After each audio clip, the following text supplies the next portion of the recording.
Hello दोस्तों, मेरे YouTube channel education with best में आप सभी का स्वागत है। मैं आशा करता हूँ आप सभी अच्छे होंगे। तो आज हम पढ़ेंगे अल्फ्रेड वेगनर का महाद्वीप विस्थापन का सिद्धांत। अल्फ्रेड वेगनर ने जलवायु परिवर्तन की व्याख्या करते हुए पाया कि ये जो जलवायु है कहीं कहीं किसी किसी महाद्वीप की समान है, वनस्पति समान है, इसलिए उन्होंने महाद्वीप विस्थापन का सिद्धांत 1912 में प्रतिपादित किया। सर्वप्रथम उन्होंने बताया कि सबसे पहले पृथ्वी पर ये जो भाग है बीच का, ये पैंजिया और ये पानी वाला भाग पैंथालासा था। कोई महाद्वीप नहीं था। समस्त महाद्वीपीय क्षेत्र एक ही भाग था जिसको उसने पैंजिया नाम दिया और जल वाले भाग को पैंथालासा। इसमें आप देख सकते हो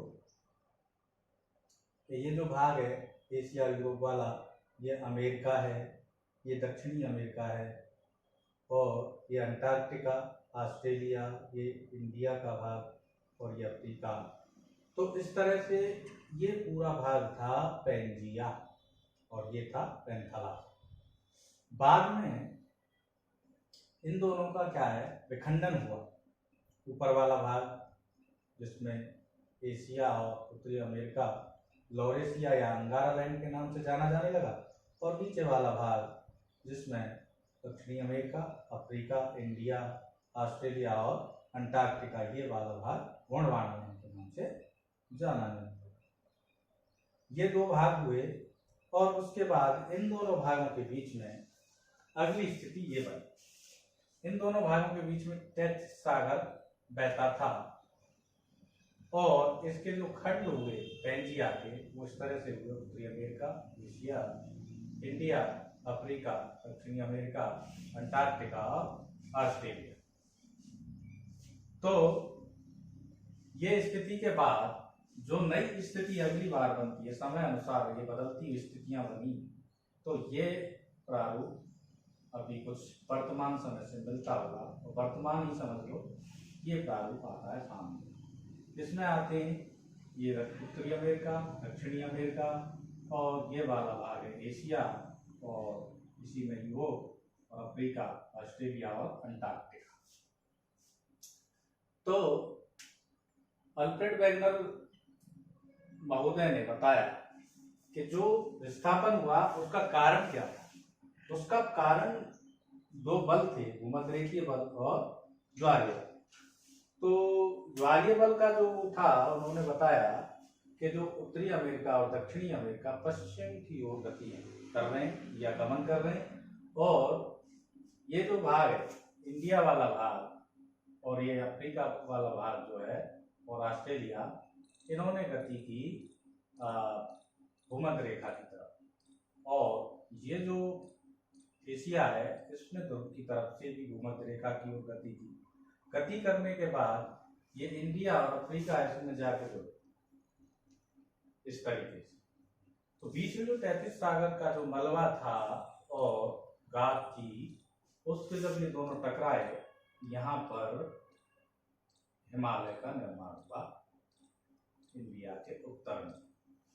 तो जब कहते हैं, जब बताते हैं तो कहते हैं कि ये 33 सागर का भाग है। हिमालय जो 33 सागर का भाग इसी कारण से है, 33 सागर यहाँ बहता था और ये दोनों प्लेटों में भूमध्य रेखा की ओर गति की और टकरा करके जो गाद और जो मलबा था वो ऊपर निकल के आया और उसने हिमालय का रूप धारण किया।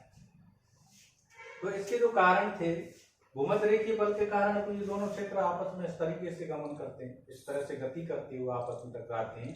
परंतु ज्वारीय बल के हिसाब से ये था कि जो उत्तरी अमेरिका और दक्षिणी अमेरिका है, इन दोनों में गति की किधर, पश्चिम की तरफ गति करते हैं। उसका कारण है ज्वारीय बल। ज्वारीय बल कैसे? ज्वारीय बल का मतलब है कि जो पृथ्वी है अपने अक्ष पर पश्चिम से पूरब की ओर गति करती है। तो पश्चिम से पूरब की ओर गति करेगी तो जो भाग है, जो भारी भाग है, ये आपको उत्तरी अमेरिका और दक्षिणी अमेरिका, ये पश्चिम की ओर पानी पर गति करेंगे। अब विस्थापन के जो प्रभाव थे, प्रमाण थे विस्थापन के, वो ये थे उत्तरी अमेरिका और दक्षिणी अमेरिका का पश्चिम में गमन। वो तो है ही, वो तो गमन कर रहे, पश्चिम की ओर गति कर रहे। जिग्सा फिट, अब जिग्सा फिट क्या है? जिग्सा फिट का मतलब है जो हमें ये दिखाई दे रहे हैं, उत्तरी अमेरिका को अगर हम ला करके इस एशिया वाले भाग में अगर इस तरीके से फिट कर दें और इसको दक्षिणी अमेरिका को यहाँ लाकर इसमें फिट कर दें अफ्रीका में, और इन सब को जोड़ दें, तो ये पहले वाली स्थिति जो पेंजिया थी, पेंजिया हमारे सामने उपस्थित हो जाए। उसके बाद अटलांटिक महासागर के किनारे समान है, तो अटलांटिक महासागर के किनारे जो हैं उन पर वनस्पति और बाकी जलवायु वगैरह ये सब समान होने के कारण किनारे किनारे पर, और दक्षिणी अमेरिका के पूर्वी तट तथा अफ्रीका के पश्चिमी तट की वनस्पति समान। तो देखिए यह है दक्षिण अमेरिका, इसका यह है आपका पूर्वी तट, और अफ्रीका का ये पश्चिमी तट है। इनमें जो जलवायु और वनस्पति है वो समान है, इसलिए विस्थापन के प्रमाण उन्होंने ये दिए। तो अल्फ्रेड वेगनर का एक महाद्वीपीय विस्थापन का सिद्धांत था। मैं आशा करता हूं कि आप सभी इसको समझ पाएंगे। ये सिद्धांत उन्होंने 1912 में दिया, उसके बाद इसको दोबारा से संशोधित जो सिद्धांत दिया वो 1924 में। धन्यवाद।